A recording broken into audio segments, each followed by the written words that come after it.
सबसे पहले हमारे हिंदू धर्म में हमेशा धरती को माता का दर्जा दिया गया है। एक जन्म देने वाली माँ, दूसरी रिज्क देने वाली माँ। और जब धरती के ऊपर कोई आंच आए तो वो अगर खामोश रहे तो मैं समझता हूं कि वो अपने रिज्क के साथ वो अपने खून के साथ गद्दारी करता है। मैं हमारे लीडर इमरान खान साहब की फ्रस्ट्रेशन, उसका डिप्रेशन, उसको मैं महसूस कर सकता हूं कि कितना होगा, मगर उसके बावजूद भी एक एक्स प्राइम मिनिस्टर रहा है और ऐसे अल्फाज इस्तेमाल करना कि पाकिस्तान के 3 टुकड़े होंगे, पाकिस्तान की फौज के बारे में ये बात करना, और दुनिया के अंदर जो पाकिस्तान को जाना जाता है वो पाकिस्तान की बहादुर अफवाज की वजह से जाना जाता है, पाकिस्तान के न्यूक्लियर पावर की वजह से जाना जाता है। मैं समझता हूं इस अल्फाज की कभी कभार, एक तो बोलना, चाणक्य जी ने अर्थशास्त्र में लिखा है कि पॉलिटिकल अच्छा लीडर वो है जो बोलते वक्त इतना समझदारी के साथ बोले कि कम से कम उसको उस चीज के ऊपर पछतावा नहीं हो। दूसरा यह कि हमारे धर्म, हमारे मजहब में यह भी लिखा हुआ है कि अगर आदमी के साथ कोई गलती हो जाए तो वो प्रायश्चित कर सकता है, वो गुनाह माफ करा सकता है। पब्लिकली उनको एडमिट करना चाहिए। सारा दिन ट्विटर चलते हैं कि ये अल्फाज जो इस्तेमाल किए गए वो गलत थे। जैसे एक मर्तबा खान साहब ने कहा ओसामा के हवाले से कि ओसामा उसके ऊपर क्या था, ओसामा लादेन के ऊपर जो हमला हुआ, तो दूसरे दिन उसी को क्लियरिफिकेशन किसने आके की, शाह महमूद कुरैशी ने कहा कि प्राइम मिनिस्टर ने ये नहीं कहा था। तो अगर इमरान खान साहब से ये गलती हो गई तो कम से कम चाहते हैं कि पाकिस्तान में हमारी सियासत जिंदा रहे, पाकिस्तान के अंदर पीटीआई का नाम जिंदा रहे, क्योंकि ऐसे अल्फाज तो कोई पाकिस्तान के साथ कोई मोहब्बे वतन बात नहीं कर सकता।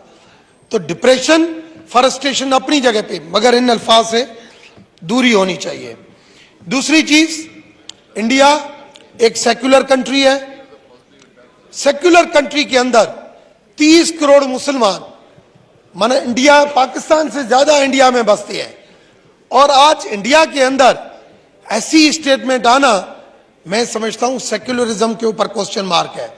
अभी वो कश्मीर के नन्हे मुन्ने लोगों का खून वो नहीं धुला और ऐसी स्टेटमेंट देके मुसलमान कम्युनिटी का एक इस्लाम फोबिया के अंदर आके उन्होंने ये जो किया है, जितनी मजम्मत की जाए मैं समझता हूं हाउस की तरफ से ये यूनानी मसली आनी चाहिए, मगर प्राइम मिनिस्टर नरेंद्र मोदी को भी ऐसे लोगों के खिलाफ एक्शन लेना चाहिए कि जो लोग वहां पे बैठे हुए हैं या जो लोग मुल्क से बाहर हैं, क्योंकि हिंदुइज्म हमेशा, हमारा सनातन धर्म हर रिलीजन की रेस्पेक्ट सिखाता है, कभी भी उसकी डिसरेस्पेक्ट नहीं सिखाता।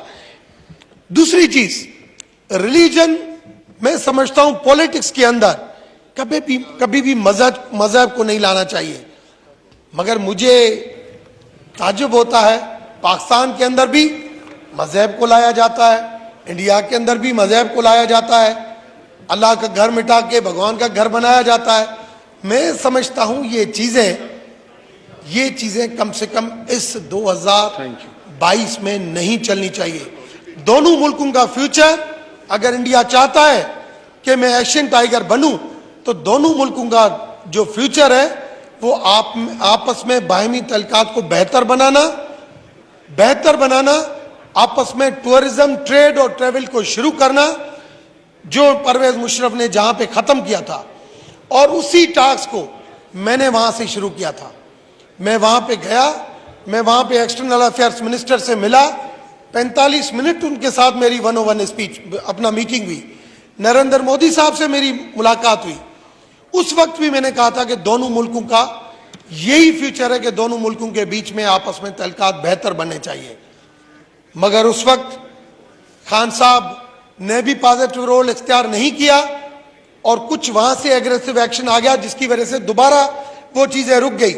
मैं समझता हूं आज भी वक्त की जरूरत है, कश्मीर समेत, पानी मसले समेत, इस वक्त बुनियादी जरूरत दोनों मुल्कों के बीच में टूरिज्म बढ़ाना है, दोनों मुल्कों के बीच में। मैं जब अब शारदा पीठ अभी ISPR की तरफ से मैं गया था विजिट करने, जब मैं वहां पे गया तो मैं रास्ते में रुका था कैरन में, अजान उधर आई, मैंने सुना इधर था। लोग इस तरीके से जुड़े हुए हैं आपस में, तो हमें इस तरीके से लोगों को मिलाना चाहिए। लीडरों का काम यह है कि मिलाना, खानदानों को तोड़ना नहीं, ये हमारा मजहब भी कहता है। एक इंपॉर्टेंट सर बात करूंगा ग्रैंड जरगा की। कल प्राइम मिनिस्टर शहबाज शरीफ साहब ने ग्रैंड जरगा की बात की है। मैंने 2018 में और 2019 में मैंने कॉलम लिखे हैं इसी के ऊपर कि पाकिस्तान का फ्यूचर ग्रैंड जरगे में। मैंने उस वक्त भी लिखा था कि नेल्सन मंडेला साउथ अफ्रीका में इतने अपने ऊपर जुल्म सहने के बावजूद भी, इतने जुल्म सहने के बावजूद भी सब लोगों को मिला के साउथ अफ्रीका को तरक्की की तरफ लेके गया। अगर आखिरी नबी की बात कंक्लूड करने, आखिरी नबी की बात की जाती है तो उन्होंने भी सारे जुल्म सहने के बावजूद भी आपने उनको कहा कि मेरे बच्चों को तालीम दो। तो हमने मदीना रियासत हमें कहना नहीं है, हमने अमल करके दिखाना है। हमें साउथ अफ्रीका का एग्जाम्पल नहीं देना है, हमें नेल्सन मंडेला को पढ़ के, मैंने हमेशा कहा है कि मुल्क को चलाने के लिए कोई रोल मॉडल बनाना पड़ता है। श्रीलंका के हालात हमारे हालात में इतना फर्क नहीं है। तो मैं समझता हूं इस ग्रैंड जरगे के ऊपर 2018-19 में अमल नहीं हुआ, आज भी अगर अमल हो जाता है पाकिस्तान के लिए ये बहुत जरूरी है कि ग्रैंड जरगा होना चाहिए, चार्टर ऑफ इकोनॉमी होना चाहिए, चार्टर ऑफ डेमोक्रेट, अपना ये जो पॉलिसी होनी चाहिए कि हमारी फॉरेन पॉलिसी क्या है। हम तनाव हो चुकी है, बहुत तनाव हो चुकी है। Thank you.